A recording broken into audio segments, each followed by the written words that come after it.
Dreaming About Swimming or Becoming Mr. Archibald by Victoria Bratenchuk. Freddie's chubby cheeks had never been a source of pride for the Archibald banking family. "I can't remember fat children in our kin," said Mr. Archibald, and adjusted his old pince-nez. From time to time he'd been studying Freddie, who looked like a fluffy French bread roll, and today accidentally sprinkled water on his son's face from a baby bottle. But instead of being frightened, the child laughed. Mr. Archibald couldn't believe his eyes, and repeated that recent action. Freddie laughed even louder. He'd been bathed before, but that day was special as it was the first time he realised how pleasant the trickle of water could be. Mrs. Archibald reassured her husband that their son would certainly follow in his famous ancestor's footsteps, and the plumpness always made a financier more significant, which was a sign of high earnings. Freddie learned to talk, read and count early. And how could he not, if every evening Mr. Archibald showed him how much he'd earned by using his ancient abacus. But what Freddie loved more than anything else was water. While the adults were hiding under umbrellas, he joyfully ran in the rain. One day, while walking along the lake, Freddie saw kids swinging on a rope tied to a thick branch of an oak and jumping off into the water. "Susie!" shouted someone. Freddie noticed a little girl in a blue bathing suit. She waved to someone and jumped from a small pier into the lake.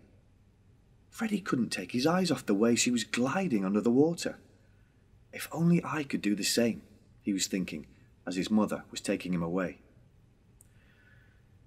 Even when Fred was in his 40s and his belly resembled a balloon at a children's party, and from Fred he'd become Mr. Archibald, his dream still lived there, on the lake. There was no other road for Fred but to work in the bank, although that road turned aside and led him to the white-collar job and not-so-high salary. Despite the fact that Fred was always having dinner with his colleagues, he was detached and couldn't keep up a conversation about buying a house, a car, or some clothes.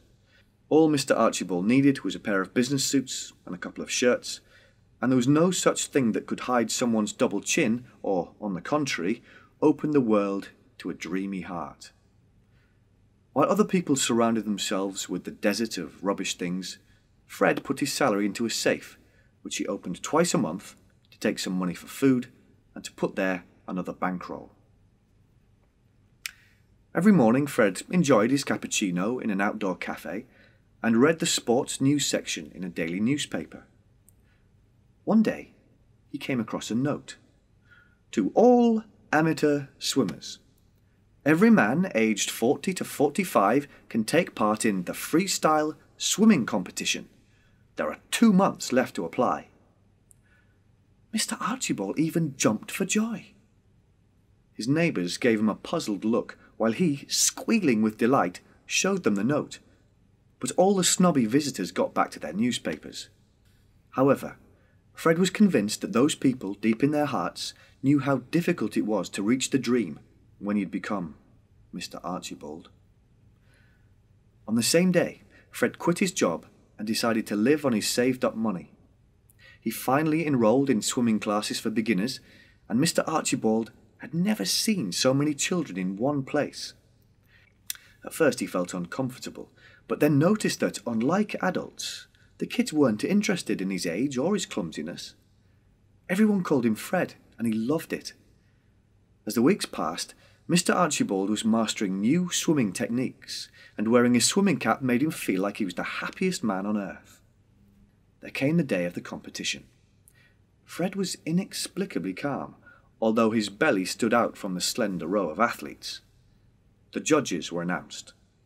"Ladies and gentlemen, please welcome our chief judge, a national champion, our pride, Susie Whitmore." A beautiful woman in a blue dress waved to the audience. Fred turned pale. when he recognised the mermaid girl from the lake. Mr. Archibald wilted and shyly covered himself with his hands. But he couldn't run away and give up on his dream to swim now. At the signal, participants jumped from the starting platform. Fred straightened out his body, and just when he wanted to make a stroke with his right arm, he inhaled through his nose, then gulped water reflexively and began to choke. Fred's head was aching, and he felt like a wounded sperm whale that would soon reach the bottom. Suddenly, someone's hand pulled Fred up, and then he fell deeper into darkness. Once Fred opened his eyes, he saw worried people leaning over him, and only Susie, wet with water, smiled at him. After this ridiculous incident, Mr. Archibald sat on a bench, wrapped in a towel, and watched the awards ceremony. A bald man with a red moustache received congratulations. Soon the sports arena got empty. Fred placed his feet on the water, creating slight ripples. He was sad. Not just because he hadn't won the competition, but mostly because Susie hadn't seen him swimming. "Let it be, buddy," said Fred to himself and dove into the water.